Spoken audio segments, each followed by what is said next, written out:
예, 언제나처럼 신율의 뉴스 정면 승부. 오늘 하루 정치 뉴스 알아보고 분석해보는 뉴스 인앤아웃으로부터 출발할 텐데요. 자, 오늘도 자칭 아나운서계의 아이돌이라고 하는 YTN의 이우영 아나운서 함께하겠습니다. 어서 오십시오. 안녕하십니까. 예. 저는 그런 발언을 한 기억이 없습니다. 이우영입니다. 그렇죠. 네. 아니, 사실 그런 발언한 기억이 있다라고 얘기하면 좀 문제가 생기죠. 네. 지금 우리가 아이돌 지금 이우영 아나운서가 조금 나이가 있죠. 뭐 그렇게 많지는 않습니다만. 네. 나이가 많죠. 제가 92년생이라서 제 또래 아이돌 현역 아이돌들도 많고요. 아, 그래요? 네, 그럼요. 아이유 씨가 저보다 한 살 어리고. 아이유. 네. 김창완 씨하고 같이 불렀던. 맞습니다. 너의 그 한마디 말도. 그죠. 네. 그거. 네. 아이유. 그렇군요. 네. 그 아직 아이돌이면 아이돌이네 아직. 진짜. 그죠. 그냥 뭐 아이 둘일 수 있던 나이인데 네. 아이는 없고. 네. 아이 둘보다는 아이돌에 아니, 친구 중에 네. 아이 둘인 사람이 있어요? 있긴 합니다. 있어요? 아이 셋도 있습니다. 아이 셋도. 네. 야, 그분은 아주 그 국가에 아주 큰 기여를 하셨네요. 맞습니다. 네. 국가 정책에 적극 호응하고. 네. 그럼 그 혜택이 많을 거예요. 그거 미리미리 알아두세요. 그러니까 근데 뭐 제가 요새는 둘부터 다둥이라고 얘기가 드는 경우도 있더라고요. 그렇죠. 네. 그 주택 청약할 때도 그거 좋을 거예요 아마. 참고하겠습니다. 네. 갑자기 이게 생활 경제로 넘어가네. 네. 예. 아니, 생활 경제 말고 우리가 지금 얘기할 게 있잖아요. 유튜브. 네. YTN 라디오 유튜브에서도 들으실 수 있는데요. 유튜브에서 YTN 라디오 검색하셔서 좋아요와 구독 부탁드리고요. 신율의 뉴스 정면 승부에는 좋아요와 댓글도 부탁드립니다. 자, 오늘 어떤 얘기부터 해볼까요? 네, 먼저 한동훈 장관의 총선 등판론부터 이야기를 해보겠습니다. 어제도 저희가 비슷한 소식을 전해드렸는데 일단 여야 모두 촉각을 곤두세우고 있는 소식입니다. 지난 17일에 보수 텃밭 대구를 방문한 데 이어서 오늘은 대전 법무정책 현장 방문에 한 장관이 나섰는데요. 정치권에서는 사실상 총선 행보 시작한 것 아니냐 이렇게 보고 있습니다. 국민의힘에선 한 장관 차출이 필요하다는 의견이 대세를 이룬 가운데 선대위원장 임명, 또 비례대표 앞순번 배치, 상징적 지역구 자객공천 등 사용법 관련해서 구체적으로 이야기가 나오고 있고요. 유상범 의원이 MBC 라디오에 나와서 본인이 판단하기엔 적어도 70% 정도 출마 가능성이 커지지 않았나라고 생각을 한다라고 했고요. 중앙선대위 공동본부장 등을 해서 최고 격전지 수도권에서의 총선 승리를 겨냥할 수 있는 역할을 한 장관에게 기대하지 않을까 이렇게 말을 했습니다.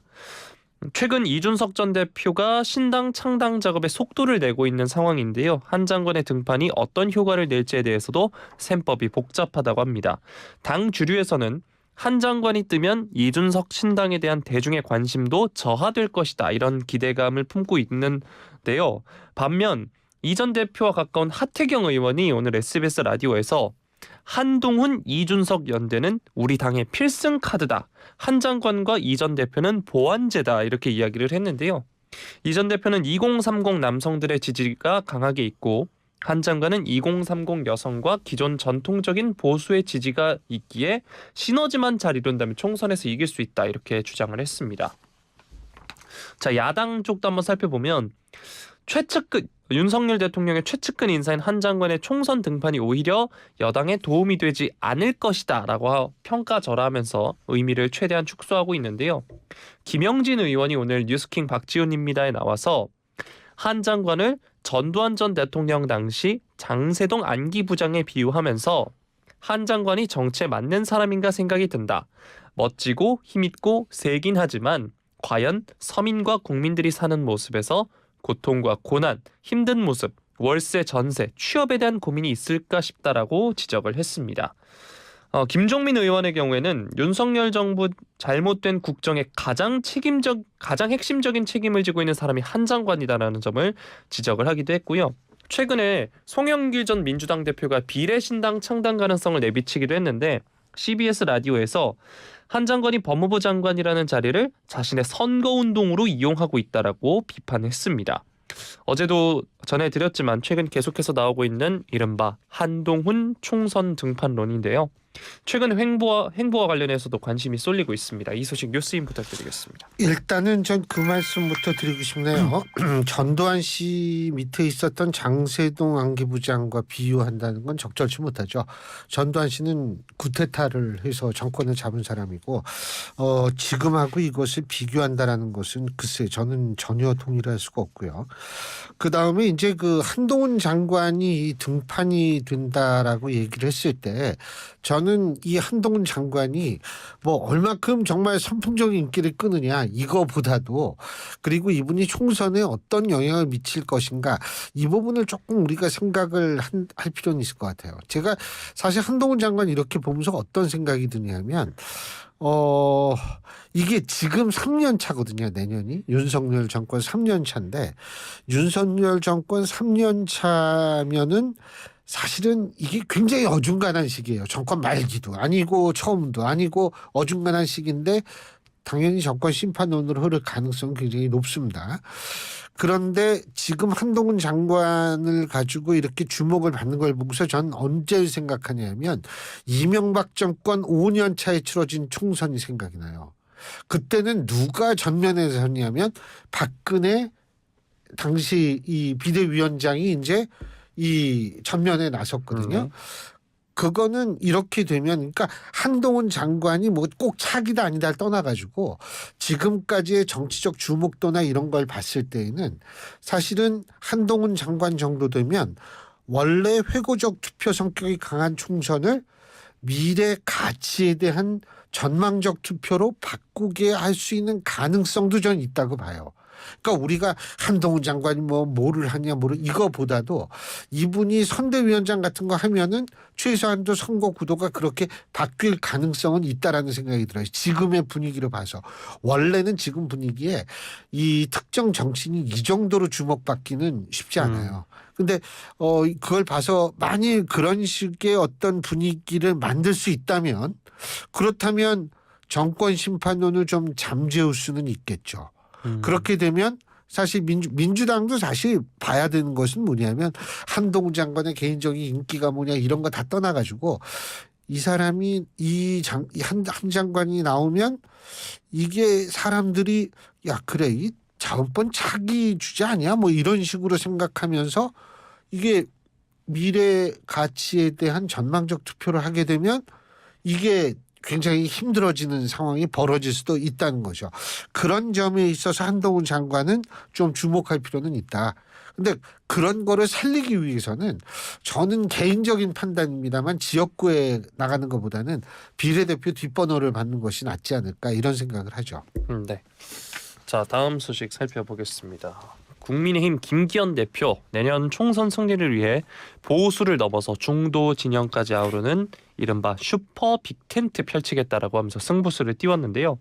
그동안 물밑에서 분주히 움직이면서 중도 그리고 야권 성향 인사들을 접촉해 왔다고 이제 오늘 김 대표 측을 포함한 복수의 정치권 관계자들이 전했습니다. 빅텐트란 게 지향점 혹은 가치관이 크게 다르지 않은 정치 세력들이 선거를 앞두고 초당적으로 힘을 합치는 것을 말하는데요.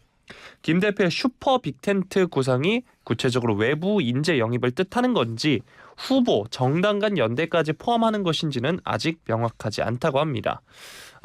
대상이 구체적이진 않지만 목적은 어느 정도 드러난 듯 보이는데요. 일단 이준석 전 대표를 비롯한 당내 비주류 인사들의 신당론에 맞서서 중도지대를 선점하겠다 이런 포석이 깔렸다는 해석이 많습니다. 빅텐트론이 민주당의 비명계까지도 총망라한 중도 통합을 염두에 둔 것으로 지금 보이고 있는데요.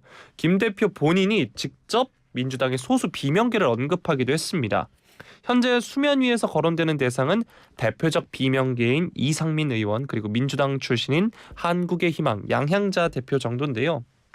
유상범 의원은 오늘 MBC 라디오에서 이상민 의원의 국민의힘 합류 가능성과 관련해 합리적인 분에 대해서는 삼고초려해서라도 모셔야 할 뿐 아니겠나라고 하면서 열려있다라고 이야기를 했습니다. 그러나 이제 김 대표의 중도 보수 빅텐트 구상이 현실화할 수 있을지는 미지수라는 의견도 적지 않다라고 하는데요. 일단 실질적으로 제대로 된 인재 영입이 이뤄질 수 있을지 의구심이 있다고 합니다. 당내 반대파에선 지난 강서구청장 보선 참패 이후 리더십에 도전을 받아온 김 대표의 궁여지책이다라는 비판이 나오고 있고요.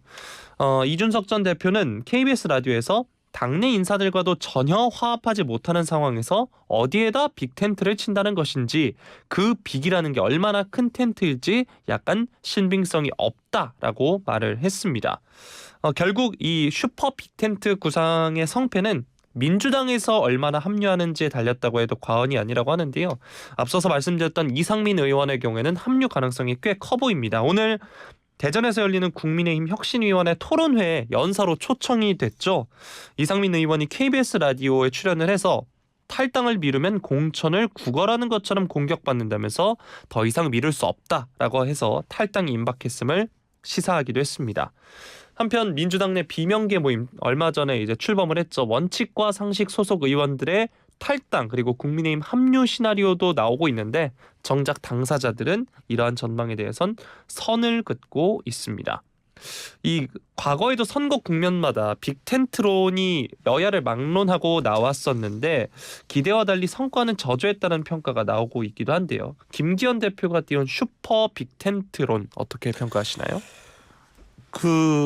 이상민 의원이 어제 저희하고 인터뷰했을 때 그런 얘기를 했어요. 11월 말 정도까지는 12월 초 이전에 11월 말에도 일단 자신의 거취를 분명하게 밝히겠다라고 얘기를 했는데 글쎄 뭐 그거는 모르죠. 근데 이제 빅텐트론이라는 것이 사실 이거는 진보 진영에서 나온 얘기예요. 옛날에 손학규 전 대표 시절 그때 당시 이 원래 빅텐트의 또 저거는 브라질 룰라 대통령 시절 그러니까 브라질 룰라 대통령이 대선에 도전했던 시절에 나왔던 얘기거든요. 빅텐트론이라는 게. 그래서 그때 예전에는 야권 중심으로 진보 진영 중심으로 빅텐트론이 나왔는데 지금은 이제 이 빅텐트론이 여권에 의해서 보수 진영에 의해서 제기되고 있는데 그 빅텐트론이라고 해서 그 왜 꼭 누가 그 민주당 뭐 의원들을 포함하느냐 누가 그랬는지 모르겠는데 이거는 저는 아니라고 보거든요. 그러니까 이상민 의원 같은 경우에는 물론 가능성이 있지만 다른 추가적인 민주당 의원들을 포함시킬 수 있다라고 생각하지는 않고요. 단지 이제 양양자 의원 같은 경우에는 뭐 민주당 출신이라고 그렇게 얘기하면 금태섭 의원도 민주당 출신인데 지난번 대선 때 윤석열 대통령 캠프에서 했거든요. 그러니까 양양자 의원 같은 경우에는 저는 의미가 있다고 봐요. 왜 의미가 있냐면 민주당 출신이라서 의미가 있는 게 아니고 서진 정책 다시 말해서 국민의힘이 호남 지역에 공을 들이고 있는데 양양자 의원이 바로 호남에 기반한 정치인이고 호남에 기반한 정당을 만들었기 때문에 그런 의미에서는 좀 굉장히 의미가 있고 그래서 양양자 의원을 포함시킨다는 것은 굉장히 의미가 있다 이런 생각이 들고요. 그리고 유승민 의원도 저는 빅텐트 안에 들어갈 가능성을 배제할 수 없다고 봅니다.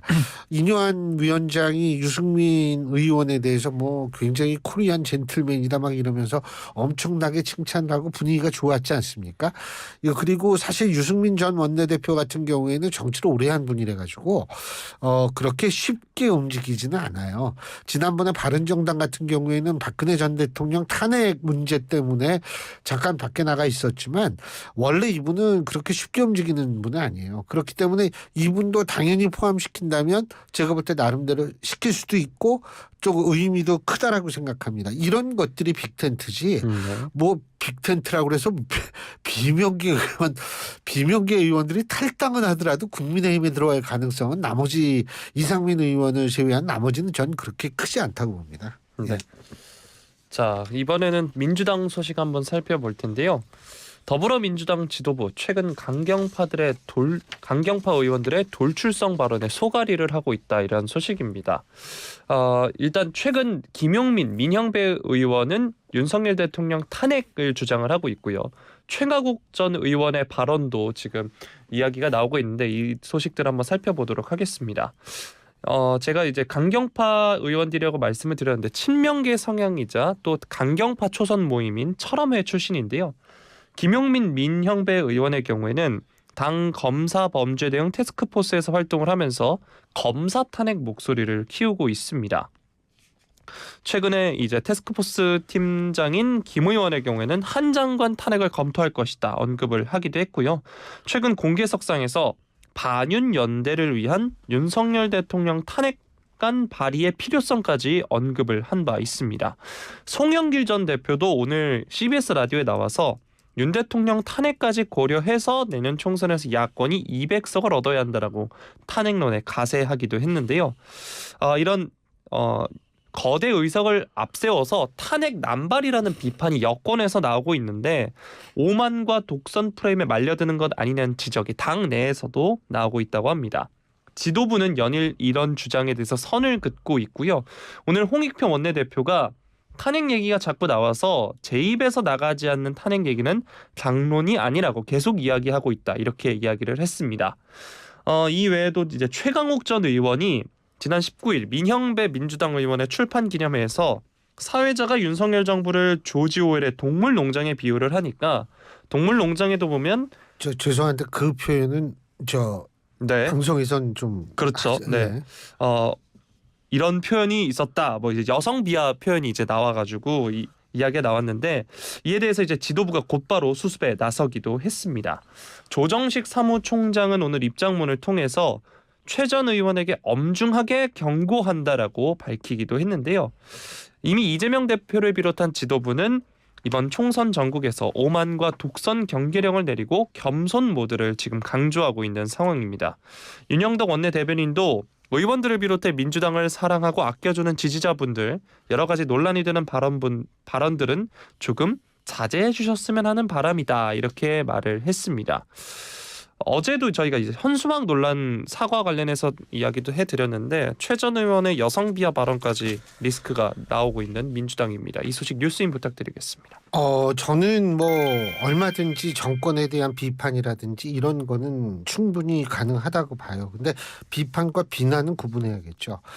그리고 비난도 사실은 제가 볼 때 우리가 방송에서 어떻게 쓸 수가 없는 그렇죠. 그런 용어를 사용해서 비난을 한다라는 사실 자체는 정치인 여부로 떠나가지고 글쎄요. 그거는 아마 어느 누구도 좀 이해하기는 쉽지 않을 거라는 생각이 들어요. 중요한 것은 뭐냐면 정치는 이런 식으로 좀 지나친 증오를 표현해 가지고는 절대로 다른 사람의 공감과 호응을 얻어낼 수 없다라는 점을 좀 알았으면 좋겠어요. 그러니까 비판을 한다라는 거는 객관성을 띠면서 할 수 있는 것이 비판이고요. 비난은 사실은 전 증오가 또 굉장히 이 가미가 돼 있는 부분이라고 저는 생각하기 때문에 이 증오로서의 어떤 그러한 것들 지금 사실은 몇몇 정치인들이 상당히 증오 섞인 말들을 굉장히 많이 하고 있다라는 생각은 저도 개인적으로 해요. 꼭 이 사람 말고도. 그런데 어쨌든 그것은 전 건강하지 못하고 이 총선이라는 거는 그거예요. 이게 지금 우리나라처럼 딱 양분화가 돼 있는 상황에서는 그 양분화 퍼센테이지로 간다면 민주당이 그렇게 유리하지 않습니다. 그런데 그 중도라고 무당층과 중도는 달라요. 근데 중도라고 얘기하는 사람들을 자신들한테 끌어올리면 사실은 이런 발언이라는 거는 전혀 도움이 되지 못하고 그리고 사실 제가 이 탄핵 자꾸 얘기하는데 뭐 본인들이 얘기하겠다면 저는 뭐 그건 말릴 생각은 없는데 중요한 것은 뭐냐면 이분들이 생각해야 될 게 17대 총선을 한번 생각해 봐야 돼요.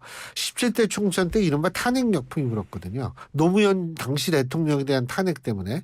근데 지금 탄핵을 이렇게 자꾸 얘기를 하면은 글쎄 그게 뭐 발의만 하든 뭐를 하든 간에 혹시 역풍이 분다는 생각은 안 했는지 저는 되묻지 않을 수 없어요. 그리고 분명한 것은 뭐냐 하면 이 대통령이 되기까지의 과정에 제도적 정통성을 부인하는 말을 하는 것은 제도 정치권 내에 있는 분들로서는 지극히 적절하지 못한 발언이라고 저는 생각을 하고 있다는 점을 밝힙니다. 네.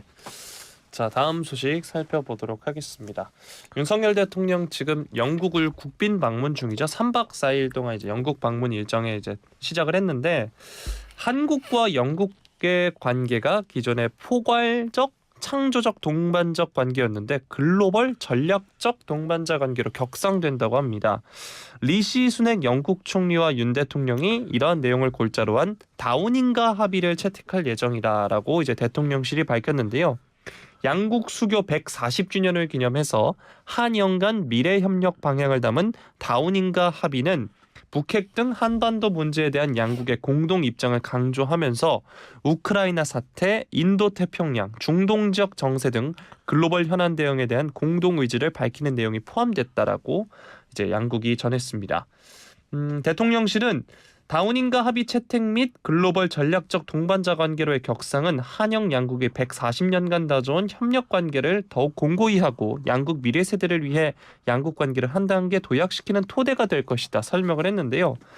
이 다우닝가가 어딘지 저도 이번에 찾아봤는데 외무부, 영국 외무부와 내무부 등이 있고 10번지에는 총리 관저, 11번지에는 재무장관 관저가 있다라고 합니다. 그래서 이제 다우닝가 합의 이렇게 이야기가 나오고 있는데 양국 관계가 기존 포괄적 창조적 동반적 관계에서 글로벌 전략적 동반자 관계 이렇게 격상된다라고 하는데 여기에 담긴 의미가 뭐라고 보시나요?